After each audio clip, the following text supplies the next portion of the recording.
നമസ്കാരം. ഇന്ത്യയിലെ ഏറ്റവും ദൂരത്തിലോടുന്ന ട്രെയിനായ തമിഴ്നാട്ടിലെ കന്യാകുമാരിയിൽ നിന്നും അസാമിലെ ദിബ്രുഗഡ് വരെ പോകുന്ന വിവേക് എക്സ്പ്രസിന്റെ രണ്ടാമത്തെ ഭാഗമാണ്. അതുപോലെ തന്നെ ഈ ട്രെയിനിലെ ഞങ്ങളുടെ മൂന്നാമത്തെ ദിവസമാണ്. ഞങ്ങളിപ്പോ ഒഡീഷയിലെത്തിയിരിക്കുകയാണ്. ഗോർദ റോഡ് ജംഗ്ഷൻ സ്റ്റേഷനിലാണ് നമ്മളിപ്പോൾ എത്തിയിരിക്കുന്നത്. ഇവിടെ 6 മണിക്കാണ് ട്രെയിൻ എത്തേണ്ടത്. 10 മിനിറ്റ് ഡിലേ ആയിട്ടാണ് വണ്ടി എത്തിയത്. ഇതിന്റെ അൺറിസർവ്ഡ് ക്ലാസ് ആണ്. നല്ല തിരക്കാണിതാ. ആ തിരക്കിന്റെ ഒരു ഭീകരത നമുക്ക് ഇവിടം വരെ കാണാം. അപ്പോൾ വിവേക് എക്സ്പ്രസിന്റെ കോച്ചുകളുടെ എണ്ണം പറയുകയാണെങ്കിൽ ഇതിനാകെ 4 അൺറിസർവ്ഡ് കോച്ചുകളാണുള്ളത്. അത് കഴിഞ്ഞാൽ പിന്നെ സ്ലീപ്പർ 7 എണ്ണം, 6 തേർഡ് AC, 2 സെക്കൻഡ് AC, അങ്ങനെയാണ്. ഞങ്ങൾ യാത്ര ചെയ്യുന്ന കോച്ച് തേർഡ് AC ആണ്, B4. 22503 അതാണ് ട്രെയിൻ നമ്പർ. ദിബ്രുഗഡ് കന്യാകുമാരി. അപ്പോൾ റിട്ടേൺ വരുന്ന വണ്ടീൻ്റെ 22504.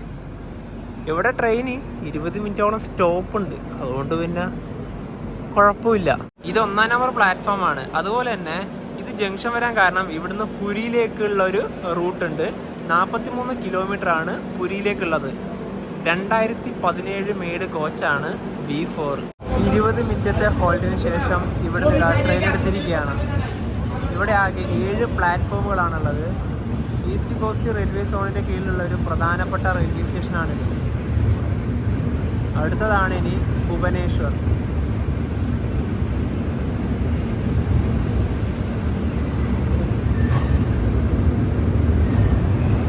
ഒരു വട്ടം പുരിയിലേക്ക് ഞങ്ങൾക്ക് പോകണം. കാരണം ഞങ്ങൾ ഇതുവരെ പുരിയിൽ പോയിട്ടില്ല. ഇവിടെ ഇറങ്ങിയിട്ട് തന്നെ പോകണം. ജഗന്നാഥ ക്ഷേത്രം കാണാൻ തീർച്ചയായിട്ടും പോകണമല്ലോ. 6:54 ട്രെയിൻ ഇതാ ഭുവനേശ്വർ റെയിൽവേ സ്റ്റേഷനിലേക്ക് എത്തിക്കൊണ്ടിരിക്കുകയാണ്.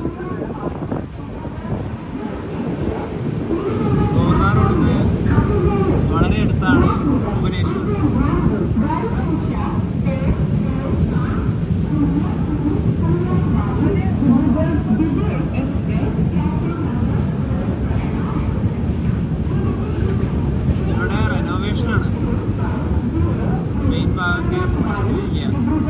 കുറച്ച് മാസങ്ങൾക്ക് മുന്നേ ഞങ്ങൾ ഇവിടെ വന്നിട്ടുണ്ടായിരുന്നു. ഒഡീഷയുടെ തലസ്ഥാനവും ഈസ്റ്റ് കോസ്റ്റ് റെയിൽവേ സോണിന്റെ ആസ്ഥാനമാണ് ഭുവനേശ്വർ. ഇവിടെ 5 മിനിറ്റാണ് ട്രെയിൻ സ്റ്റോപ്പ് ഉള്ളത്. അതുപോലെ തന്നെ 6 പ്ലാറ്റ്ഫോമുകൾ ഇവിടെ ഉണ്ട്. ഈ ഭുവനേശ്വർ എന്ന് പറഞ്ഞാൽ ഒരു ക്ഷേത്ര നഗരമാണ്. അതായത് ഹിന്ദു, ബുദ്ധ, ജൈനപരമായിട്ട് ഒരുപാട് ക്ഷേത്രങ്ങൾ ഈ നഗരത്തിലുണ്ട്. 7:02 ഭുവനേശ്വറിന് ഇതാ ട്രെയിൻ എടുത്തിരിക്കുകയാണ്. ഈ 1-ാം നമ്പർ പ്ലാറ്റ്ഫോമുള്ള ഭാഗത്താണ് റെനോവേഷൻ്റെ വർക്കുകൾ നല്ല രീതിയിൽ കാണാനായിട്ട് സാധിക്കുന്നുണ്ട്. ഇവിടെ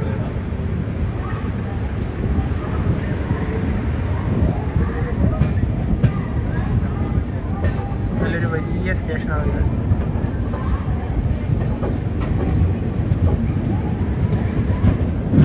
ഈ ട്രെയിനിൻ്റെ തൊട്ട് പുറകെ തന്നെ പുരി ഹൗഡ ശതാബ്ദി ഉണ്ട്. അത് എവിടെ വെച്ചെങ്കിലും നമ്മളെ ട്രെയിൻ ഓവർടേക്ക് ചെയ്യും. 7:35 ട്രെയിൻ അങ്ങനെ കട്ടക്ക് റെയിൽവേ സ്റ്റേഷനിൽ എത്തിയിരിക്കുകയാണ്. ഇവിടെയും റെനോവേഷൻ തന്നെയാണ്.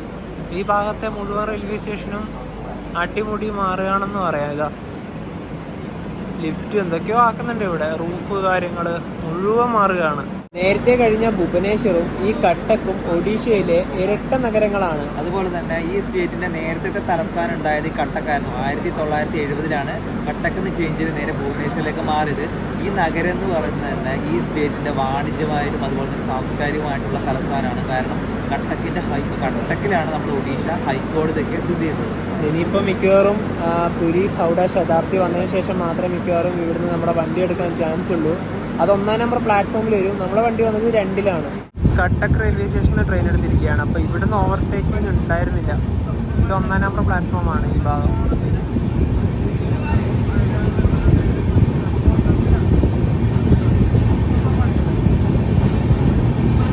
ഈ സ്റ്റേഷൻ കഴിഞ്ഞ ഉടനെ തന്നെ ഇന്ത്യയിലെ പ്രധാനപ്പെട്ട നദികളിലൊന്നായ മഹാനദി ക്രോസ് ചെയ്യും.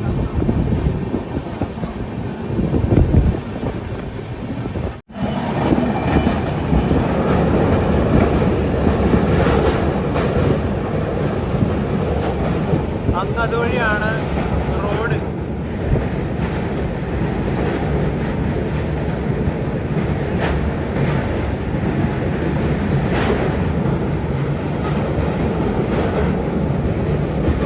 അധികം വെള്ളമൊന്നുമില്ല.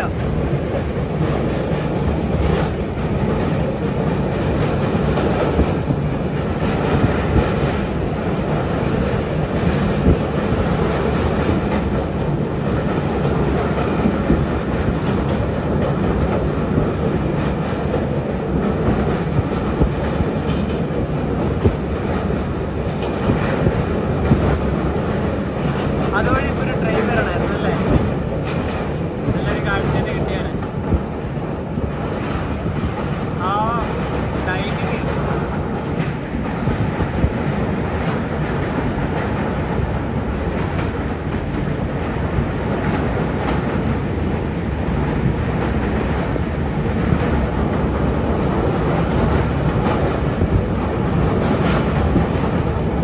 ഇവിടെ നിന്ന് വെള്ളം പോലും ഇല്ല.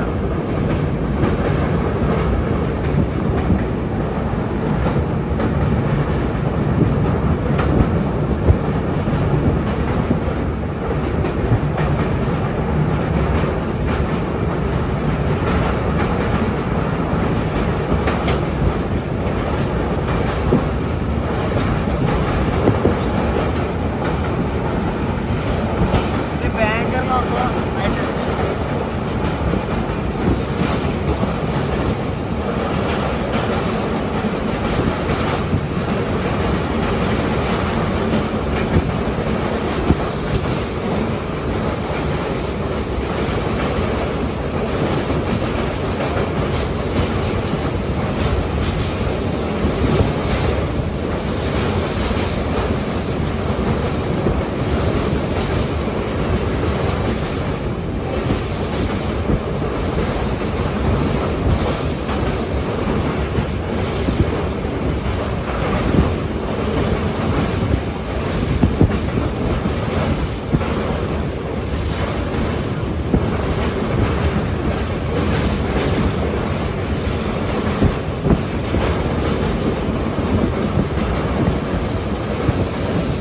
കട്ടക്ക് കഴിഞ്ഞ ഉടനെ തന്നെ ഒരു സ്റ്റേഷനിൽ വണ്ടി നിർത്തി പുരി ഹൗഡ ശതാബ്ദി ഇപ്പം ഓവർടേക്ക് ചെയ്തു പോകും.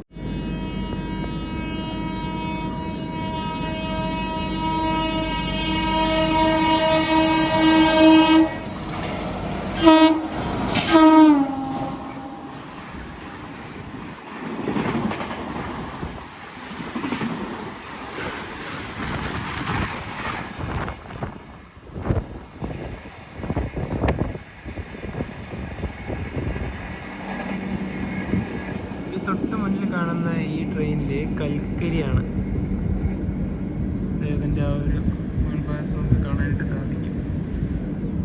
ഇത് ഈ ഒരു ഭാഗത്തായിട്ട് നിർത്തിയിട്ടുണ്ട്. ഒഡീഷൻ്റെ പല ഭാഗത്തും ഇങ്ങനെ കൽക്കരി കൊണ്ടുപോകുന്ന വണ്ടി, അതുപോലെ ഗുഡ്സ് വണ്ടിയിൽ ഓരോ സ്റ്റേഷനിൽ 2, 3, 4 ഒക്കെ നമുക്ക് നിർത്തിയത് കാണാം. സമയം 9:22. ഭദ്രക്ക് സ്റ്റേഷനിലേക്ക് ഇതാ ട്രെയിൻ എത്തിയിരിക്കുകയാണ്. 3-ാം നമ്പർ പ്ലാറ്റ്ഫോമിലാണ് വണ്ടി വന്നത്. ഞാൻ നേരത്തെ പറഞ്ഞില്ല എല്ലാ സ്റ്റേഷനിലും ഓരോരോ ഗുഡ്സ് ട്രെയിൻ ഉണ്ടാവുന്നു. ഇത് ഇവിടെയും ഉണ്ട്. 2 മിനിറ്റാണ് ഇവിടെ ട്രെയിൻ സ്റ്റോപ്പ് ഉള്ളത്. BHC എന്നാണ് സ്റ്റേഷൻ്റെ കോഡ്. രാവിലെ 9:00. അപ്പോൾ ഞങ്ങളുടെ അപ്പർ ബർത്തിൻ്റെ മുകളിലേക്ക് വന്നിരിക്കുകയാണ്. രാവിലത്തെ ഭക്ഷണം കഴിക്കാമെന്ന് കരുതി. വലിയ ഭക്ഷണം നല്ല ലഘുവായിട്ട് എന്തെങ്കിലും കഴിക്കുക. കാരണം ഇതിൽ പാൻട്രി ഉണ്ട്. പാൻട്രി ഫുഡൊക്കെ ഇതിലൂടെ പോകുന്നുണ്ട്. ഞങ്ങൾ എന്തായാലും ഇത് ട്രൈ ചെയ്യുന്നില്ല. വീട്ടിൽ നിന്ന് തന്നെ കുറച്ച് സാധനങ്ങളൊക്കെ ഞങ്ങൾ കൊണ്ടുവന്നിട്ടുണ്ടായിരുന്നു. ഇവിടെ ഇതാ ബെന്നുണ്ട്, കടലമുട്ടായി ഉണ്ട്, ചിപ്സ് ഉണ്ട്, ബദാമുണ്ട്, പിസ്തയുണ്ട്. ഇപ്പോൾ ചിന്തിക്കുന്നത് ഇതിൽ കുറച്ച് ബെന്നും ഈ പിസ്തയോ അല്ലെങ്കിൽ ബദാമോ ഏതെങ്കിലും കുറച്ച് കഴിക്കാമെന്ന് കരുതി. ബാക്കി ഇതും അപ്കമിങ് ഡേയ്സിൽ മൊത്തം ഇതൊക്കെ ആവശ്യമുണ്ട്. വേണമെങ്കിൽ കൂടുതലായിട്ട് പിന്നെയും വാങ്ങിക്കാമല്ലോ അല്ലേ? വാങ്ങിക്കാം. അതുപോലെ തന്നെ നമുക്ക് സ്റ്റേഷനിൽ നിന്ന് കിട്ടുന്ന ഫുഡിന്റെ കാര്യം പറയുകയാണെങ്കിൽ ഒഡീഷയിലെ കൂടി ബംഗാളിലെ കൂടെ പോകുന്ന സ്റ്റേഷനിൽ അധികം കിട്ടൂല. പിന്നെ ഓൺലൈൻ വഴി നമുക്ക് വാങ്ങാം. പിന്നെ പാൻട്രി ഫുഡ് ഒഴിവാക്കാൻ കാരണം നമ്മൾ ഒന്നാമത്തെ പാർട്ടിൽ കാണിച്ചുണ്ടായി. അതായത് നമ്മൾ സ്ലീപ്പർ ക്ലാസ് വഴി അതിലെ നടന്ന് വന്നിട്ട് നമ്മുടെ ക്ലാസ്സിലേക്ക് വന്നത്. അതിന് കാഴ്ച കണ്ടാൽ പോലും ഒന്നും ഓർഡർ ചെയ്യാൻ പോലും പറ്റില്ല. കാരണം അത്രമാത്രം വൃത്തിഹീനമാണ് അവിടെയൊക്കെ. 10:20 ഒഡീഷയിലെ ഈ ട്രെയിനിന്റെ അവസാന സ്റ്റോപ്പായ ബലേശ്വറിൽ ഇതാ തിരികെയാണ്. ഈ ഭാഗത്തും ഇതാ ഒരുപാട് കൽക്കരി കൊണ്ടുപോകുന്ന ട്രെയിനുകൾ. പിന്നെ ഇവിടെ ഒരു ലോക്കൽ ട്രെയിൻ കൂടി ഉണ്ട്. ഇവിടെ 2 മിനിറ്റാണ് ട്രെയിൻ സ്റ്റോപ്പ്. നമ്മുടെ B4 കോച്ചിന്റെ അകത്തെ കാഴ്ച ഒന്ന് ജസ്റ്റ് കാണിച്ചു തരാം. ഇവിടെയാണ് നമ്മുടെ ബെർത്ത്, 2 അപ്പർ ബെർത്ത്. ഒഡീഷയിൽ നിന്നൊക്കെ മാറി ട്രെയിൻ ഇപ്പോൾ പശ്ചിമ ബംഗാളിലേക്ക് എത്തിയിരിക്കുകയാണ്. ഖടഗ്പൂർ സ്റ്റേഷൻ അതാ തൊട്ട് മുന്നിൽ.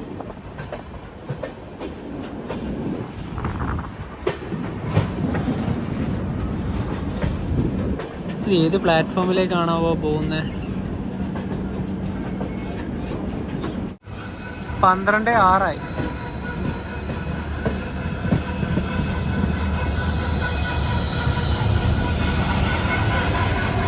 ഇവിടെ തന്നെയാണ് പ്ലാറ്റ്ഫോം.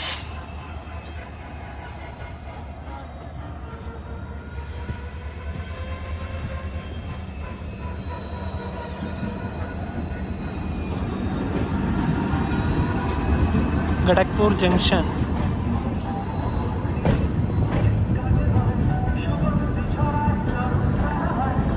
ആറാം നമ്പർ പ്ലാറ്റ്ഫോമാണിത്. ഉച്ചയ്ക്ക് കഴിക്കാനുള്ള ഭക്ഷണം ഞങ്ങൾ ഇവിടുന്ന് ഓർഡർ ചെയ്തിട്ടുണ്ട് ഫുഡ് ഓൺ ട്രാക്ക് വഴി. അപ്പോൾ നമ്മുടെ ബെർത്തിലത് കൊണ്ടുവരും. സ്റ്റേഷനിൽ നിന്ന് പിന്നെ വാങ്ങിക്കാൻ കഴിയില്ല, അതുകൊണ്ട് തന്നെ ഓൺലൈൻ വഴി ബുക്ക് ചെയ്തു.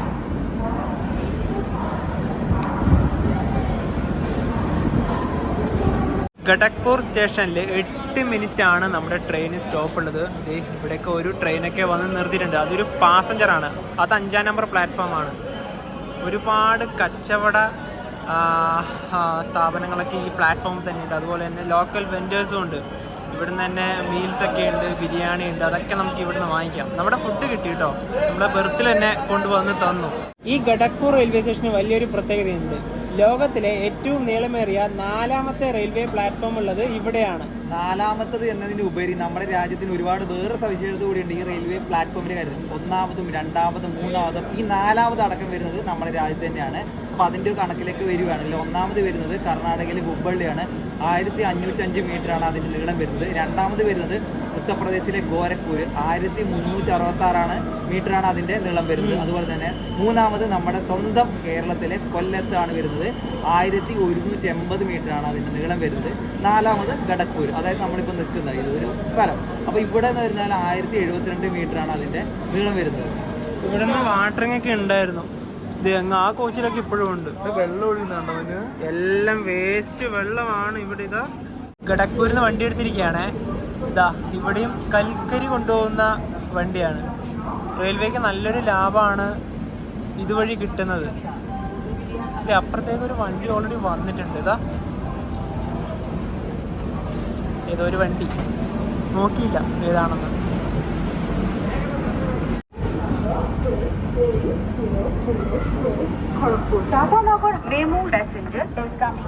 Tata Nagar MEMU.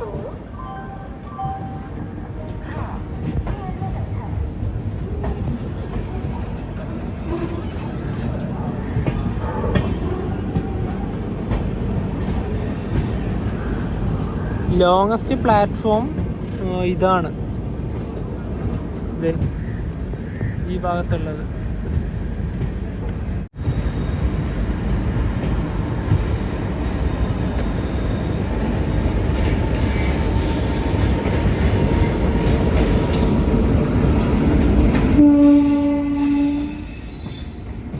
Duronto express Howrah SMVT Bengaluru. ഇനി സ്റ്റോപ്പുകൾ വളരെയധികം കുറവാണ്.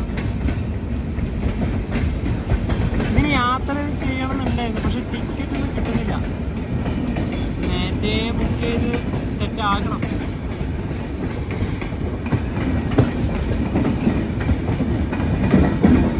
ഫുൾ റിസർവേഷൻ മാത്രമുള്ള ട്രെയിനാണ്.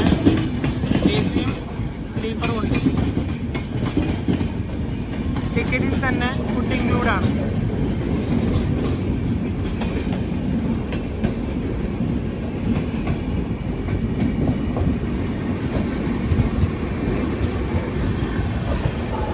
ഖടഗ്പൂരിൽ നിന്ന് ഓൺലൈൻ വഴി ഓർഡർ ചെയ്ത് വാങ്ങിച്ച ഭക്ഷണം ഇതാണ്.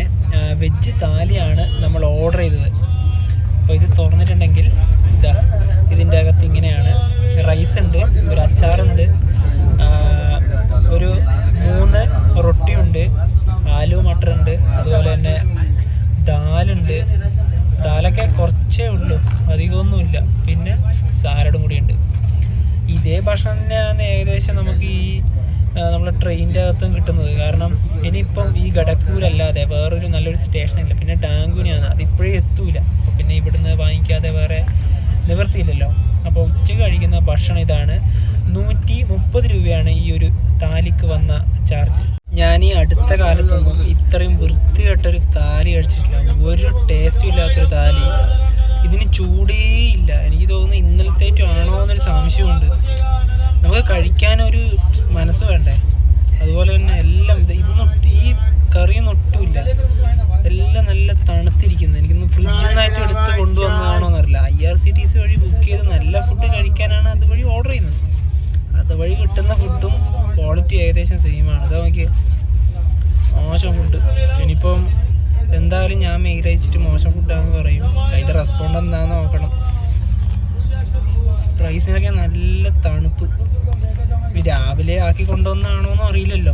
നമ്മളിപ്പോൾ കൊൽക്കത്ത നഗരത്തിൻ്റെ സമീപ പ്രദേശത്തൂടെ തന്നെയാണ് സഞ്ചരിക്കുന്നത്.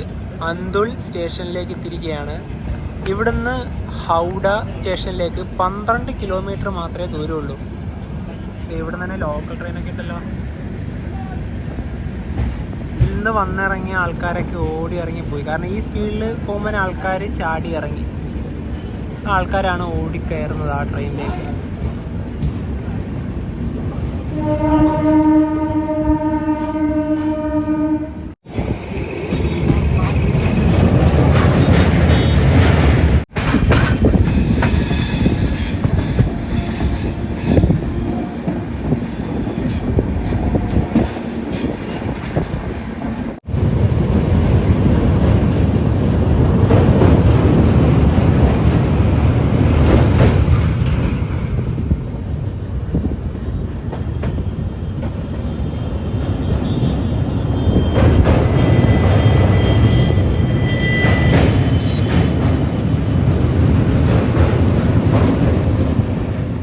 രണ്ടേ 40 ട്രെയിൻ ഇതാ ദാങ്കുനി ജംഗ്ഷൻ സ്റ്റേഷനിലേക്ക് എത്തിക്കൊണ്ടിരിക്കുകയാണ്.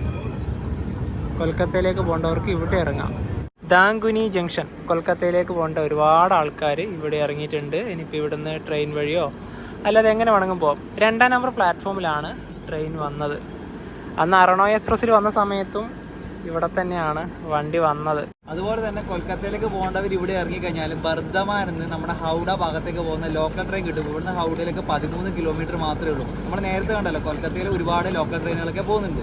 ഹൗഡ ന്യൂ ജൽപൈഗുഡി ശതാബ്ദി ഇതുവഴി കടന്നു പോവുകയാണ്.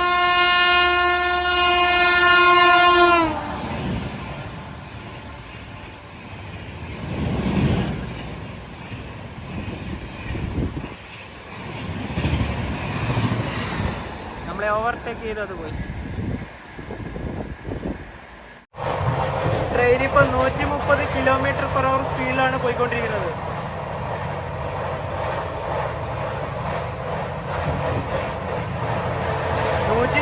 കയറി കേട്ടോ. അതിൽ കാണിക്കുന്നുണ്ട് 140 ടോപ്പ് കയറിയത്. പക്ഷെ ഒരു 130-135 അതായിരിക്കും. ചിലപ്പോൾ ഇതിലെന്തെങ്കിലും എറർ സംഭവിച്ചതായിരിക്കാം.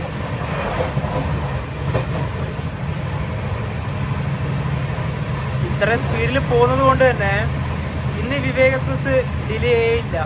ഓൺ ടൈമാണ്.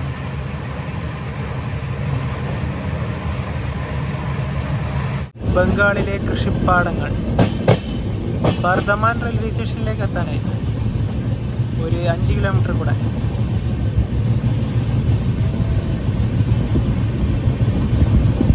അങ്ങ് ആ ഭാഗത്ത് കൂടുതലും തെങ്ങുകളാണ്.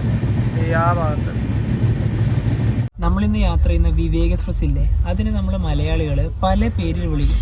ദുർഗന്ധവണ്ടി, തമ്പാക്ക് എക്സ്പ്രസ്, ബംഗാളി വണ്ടി, അങ്ങനെ പല പേരിലും. ഇതിൻ്റെ കാരണങ്ങൾ ഓരോന്നോരോന്നായിട്ട് പറയാം. ഇപ്പോൾ ദുർഗന്ധവണ്ടി എന്ന് പറയുമ്പോൾ ഈ ട്രെയിൻ ഓരോരോ സ്റ്റേഷനിലെത്തുമ്പോൾ വല്ലാത്ത സ്മെല്ലാണ് ടോയ്ലറ്റിൻ്റെ ഭാഗത്തുനിന്ന്. പലതും ബയോ ടോയ്ലറ്റൊന്നും അല്ല, നേരെ ട്രാക്കിലേക്കാണ് പോകുന്നത്. 1ാമത്തെ പാർട്ടിൽ ഞങ്ങൾ മെൻഷൻ ചെയ്തതാണ്. അതുപോലെ തന്നെ തമ്പാക്ക് എക്സ്പ്രസ് എന്ന് പറയാൻ കാരണം ഇതിൽ എല്ലാ ടൈമിലും ഗുഡ്ക എടുത്ത് പോകുന്ന ആൾക്കാരെ കാണാം. അതിപ്പോൾ സ്ലീപ്പറായാലും ശരി, ജനറലായാലും ശരി, 3rd AC ആയാലും ശരി, 2nd AC ആയാലും ശരി. അതുപോലെ തന്നെ ബംഗാളി വണ്ടി എന്ന് പറയാൻ കാരണം ഒരുപാട് തൊഴിലാളികൾ ഇതിൽ യാത്ര ചെയ്ത് നാട്ടിലേക്കായാലും അങ്ങോട്ടായാലും ഇങ്ങോട്ടായാലും വരുന്നുണ്ട്. അപ്പോൾ അതാണ് അതിൻ്റെ കാരണം. പിന്നെ ബർദ്ധമാൻ റെയിൽവേ സ്റ്റേഷൻ ഷൂട്ട് ചെയ്യാത്തതിൻ്റെ മെയിൻ റീസൺ എന്താ അറിയാം, ഞങ്ങൾ അതിനെത്തുന്നതിന് മുന്നേ ഞങ്ങളുടെ ബർത്തിലേക്ക് വന്നിട്ടുണ്ടായിരുന്നു. പിന്നീട് തിരിച്ചു പോകുന്ന സമയത്ത് ഡോറിൻ്റെ 2 ഭാഗത്തും ബക്കറ്റുകളായിരുന്നു ഉണ്ടായത്. ഞങ്ങൾക്ക് ഡോറ് തുറന്നിട്ട് പുറത്തേക്ക് പോകാൻ പറ്റിയില്ല. ഈ ഒരു കോച്ചിലെ ഭാഗത്ത് മുഴുവൻ നല്ല റഷായിരുന്നു. കുറേ ആൾക്കാർ അവിടെ ഇറങ്ങാനൊക്കെ ഉണ്ടായിരുന്നു, അതുപോലെ ആൾക്കാർ അവിടെ നിന്ന് കയറുകയും ചെയ്തു. പിന്നെ ഈ വിവേക് എക്സ്പ്രസിൻ്റെ ടോട്ടലായിട്ടുള്ളൊരു കാര്യം പറയാം. ഇതിൻ്റെ സ്ലീപ്പർ ക്ലാസ്സിനെ പറ്റിയിട്ടാണ് ആദ്യം പറയാനുള്ളത്. ഞങ്ങൾ കഴിഞ്ഞ ദിവസം, അതായത് കഴിഞ്ഞ 1ാമത്തെ ഭാഗത്തിൽ ഇതിൻ്റെ സ്ലീപ്പർ ക്ലാസ്സിലേക്ക് പോയതാണ്. നിന്ന് തിരിയാനുള്ള സ്ഥലം പോലില്ല. അതായത് ജനറൽ ടിക്കറ്റുകാരും റിസർവേഷൻ, അതായത് വെയിറ്റ് ലിസ്റ്റ് ടിക്കറ്റുകാരും എല്ലാവരും ഇടിച്ച് കയറി. അതായത് ഒരു ബെർത്തിൽ 3, 4, 5, 6 ആൾക്കാരൊക്കെ ഇരുന്ന്, അതോടൊപ്പം തന്നെ നമ്മുടെ പോകുന്ന വഴിയില്ലേ അവിടെ കിടക്കുക, ഈ വാഷ് ഏരിയൻ്റെ ഭാഗത്ത് തടിച്ചുകൂടി നിൽക്കുക, അങ്ങനെയൊക്കെ കാരണം കൊണ്ട് സ്ലീപ്പറിൻ്റെ ഭാഗത്തേക്ക് പോകാൻ പറ്റില്ല. അപ്പം നിങ്ങൾക്ക് ജനറലിൻ്റെ കാര്യം എങ്ങനെയാണെന്ന് ഊഹിക്കാൻ പറ്റുന്നതല്ലേ ഉള്ളൂ. ഇതിലും യാത്ര ചെയ്യാൻ പറ്റുന്ന കോച്ച് ഉണ്ടെങ്കിൽ AC കോച്ച് മാത്രമാണ്. അതായത് 3rd AC-നെക്കാട്ടും കുറച്ചുകൂടെ ബെറ്റർ ആയിട്ട് തോന്നുക 2nd AC ആണ്. പക്ഷേ ഇന്നലെ 2nd AC-ൽ ഞങ്ങൾ കയറിയിട്ടുണ്ടായിരുന്നു. പക്ഷേ അതിലും നമ്മുടെ ഒരു ചേട്ടനുണ്ട് 2nd AC-ൽ. അതിലും വെയിറ്റ് ലിസ്റ്റ് ടിക്കറ്റുകാരൊക്കെ ഡോറിൻ്റെ ഭാഗത്ത് വന്ന് നിൽക്കുന്നുണ്ടെന്ന് പറഞ്ഞു. പക്ഷേ ഈ 3rd AC-ൽ അങ്ങനത്തെ ഒരു ബുദ്ധിമുട്ട് അനുഭവപ്പെട്ടിട്ടില്ല. ഞങ്ങളുടെ കോച്ച് കുറച്ചും നല്ല കോച്ചാണ്. അതിപ്പോൾ ടോയ്ലറ്റിൻ്റെ കാര്യമാണെങ്കിലും ടോയ്ലറ്റ് വലിയ പ്രശ്നമൊന്നുമില്ല. അപ്പോൾ ഇതാണ് വിവേക് എക്സ്പ്രസിനെ പറ്റിയിട്ടുള്ളൊരു പൊതുവായിട്ടുള്ള കാര്യം. ശരിക്കും പറഞ്ഞാൽ നിങ്ങൾ തിരുവനന്തപുരത്ത് നിന്നൊക്കെ ഗുവാഹട്ടിയിലേക്കൊക്കെ പോകാനുണ്ടെങ്കിൽ വിവേക് എക്സ്പ്രസ് ഒന്നും ഒരിക്കലും റെക്കമെൻഡ് ചെയ്യുന്നില്ല. ശരിക്കും ഫ്ലൈറ്റിന് പോകുന്നത് തന്നെയാണ് നല്ലത്. കാരണം ഇതിലെ വൃത്തി, ഇത്രയും ദിവസം ഇരിക്കണം, അതൊക്കെ കാരണം ഫ്ലൈറ്റ് തന്നെയാണ് നല്ലത്. 3rd AC-യിലെ വാഷ് ഏരിയൻ്റെ കോലം കണ്ട, ഇതിൽ ഗുഡ്കൊക്കെ തുപ്പി അത് ബ്ലോക്കായി. ഇതാണ് നമ്മൾ പറഞ്ഞ ഇതിലത്തെ വൃത്തിയാക്കാൻ. നിങ്ങൾ തന്നെ നോക്ക്, ഒരു ഹൈ ക്ലാസ് അല്ലേ ഇത്. 6:05 ട്രെയിൻ ഇത് റാംപൂർ ഹട്ട് റെയിൽവേ സ്റ്റേഷനിലേക്ക് എത്തിക്കൊണ്ടിരിക്കുകയാണ്.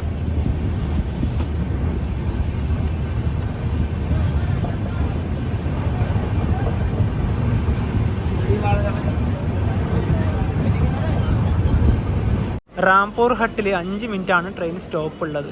ഇത് ഈസ്റ്റേൺ റെയിൽവേ ആണ്. RPH എന്നാണ് സ്റ്റേഷൻ്റെ കോഡ്. നമ്മുടെ ഈ കോച്ചിൽ തന്നെ മലയാളി ആയിട്ടുള്ള ഒരു ചേട്ടനുണ്ട്. ചേട്ടൻ്റെ പേര് പറഞ്ഞോ? എവിടെ? അടൂരാണ്, പത്തനംതിട്ട. അപ്പൊ ചേട്ടൻ ചെങ്ങന്നൂരിന്ന് കയറി. നമ്മൾ ഇന്നലെ മുതലേ പരിചയപ്പെട്ടു കേട്ടോ. അപ്പം ചേട്ടൻ ഇവിടെ നമ്മുടെ ബംഗാള് ന്യൂജൽപേഗഡി സിലിഗുഡിയിലാണ്, അവിടെ സൈനികനാണ്. അപ്പം ലീവിന് വന്നാണല്ലേ. എങ്ങനെയുണ്ട് വിവേക് എക്സ്പ്രസ്? നമ്മൾ ഇത്ര നേരം ഇതിലത്തെ കാര്യങ്ങൾ പറഞ്ഞു. നമുക്കെന്താ പറയാ, ഇന്നത്തെ 3ാമത്തെ ദിവസം നല്ല കമ്പനിയാണ്. വർത്താനം പറഞ്ഞ് അങ്ങ് പോയത് അറിഞ്ഞില്ല. ചേട്ടൻ ഇന്ന് നൈറ്റ് തന്നെ ഇറങ്ങുമല്ലോ? ഇറങ്ങും. പിന്നെ എപ്പോഴും ഫ്ലൈറ്റിനാണല്ലോ പോകുന്നത്. പിന്നെ അല്ലേ, വല്ലാത്ത അവസ്ഥയല്ലേ വണ്ടി. ഇതിലും പണപ്പിരിവ് ടീംസ് ഇഷ്ടം പോലെ പോകുന്നുണ്ട് കേട്ടോ. ഈ ട്രെയിനിൽ ഏറ്റവും കൂടുതൽ കച്ചവടം കിട്ടുന്ന ഇതിനാണ്. ട്രെയിൻ ഇപ്പോൾ ജാർഖണ്ഡിലേക്ക് എത്തിയിരിക്കുകയാണ്. പാക്കുണ്ട്. ഇവിടെ സ്റ്റോപ്പില്ല, സ്കിപ്പ് ചെയ്യാണ്. 7:22 ഇത് 1ാം നമ്പർ പ്ലാറ്റ്ഫോമാണ്. ഇവിടെ തിരുവനന്തപുരം സിൽച്ചർ അറണോയ് എക്സ്പ്രസിന് സ്റ്റോപ്പുണ്ട്.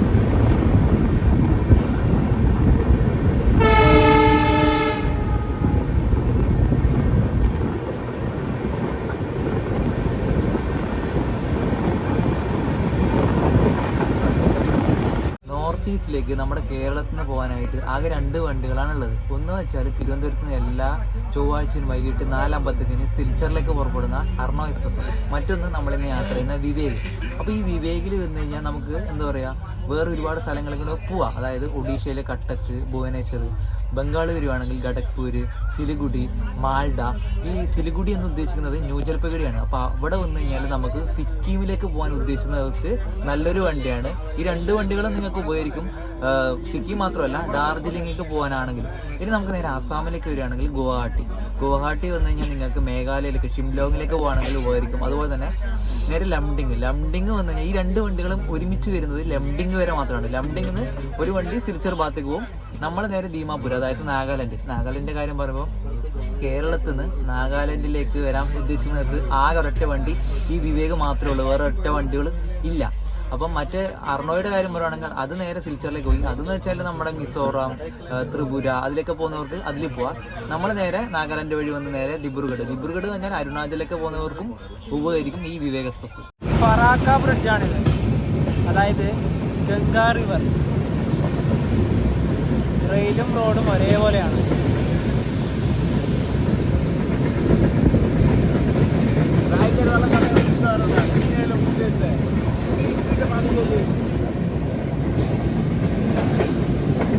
രാത്രി ആയതുകൊണ്ടാണ് റിവറിൻ്റെ ബാക്കി കാഴ്ചകളൊന്നും കാണാത്തത്. പാലത്തിൻ്റെ ഇവിടെ നിന്നുള്ള ഈ ഒരു ഭാഗം മാത്രം കാണാൻ പറ്റും.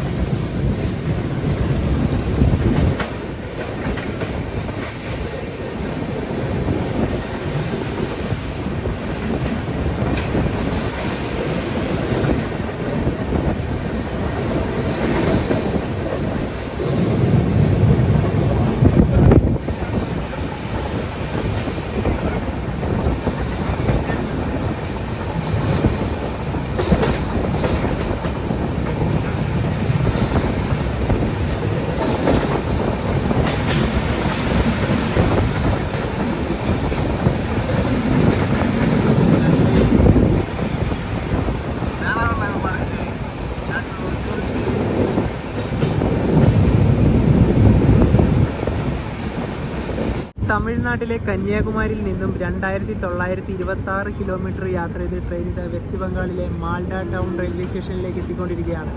8:46. 50 മിനിറ്റോളം ട്രെയിൻ ഡിലേ ആണ്.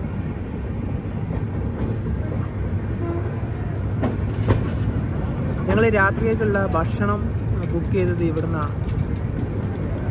എന്തായാലും ബർത്തിൽ കൊണ്ടുവന്ന് തരും. ഇവിടെ ഒരുപാട് ആൾക്കാർ ഇറങ്ങാനുണ്ട്.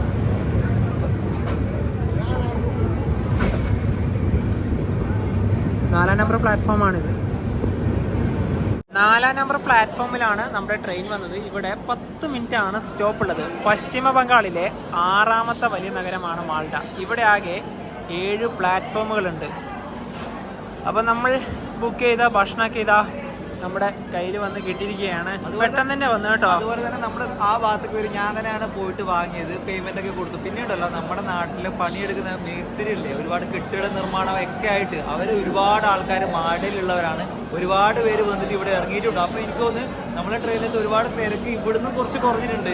8:52 നല്ല തിരക്കുള്ള സ്റ്റേഷൻ തന്നെയാണിത്. പിന്നെ ഇവിടുന്ന് ലൈവായിട്ട് ഫുഡൊക്കെ ഉണ്ടാക്കുന്നുണ്ട്. കോച്ചിലോട്ട് തന്നെ കയറാൻ IRCTC വഴി ബുക്ക് ചെയ്ത് വാങ്ങിച്ച ഭക്ഷണം ഇതാണ്. ഒരു വെജ് ഫ്രൈഡ് റൈസും 4 ബട്ടർ റൊട്ടിയാണ് വാങ്ങിച്ചത്.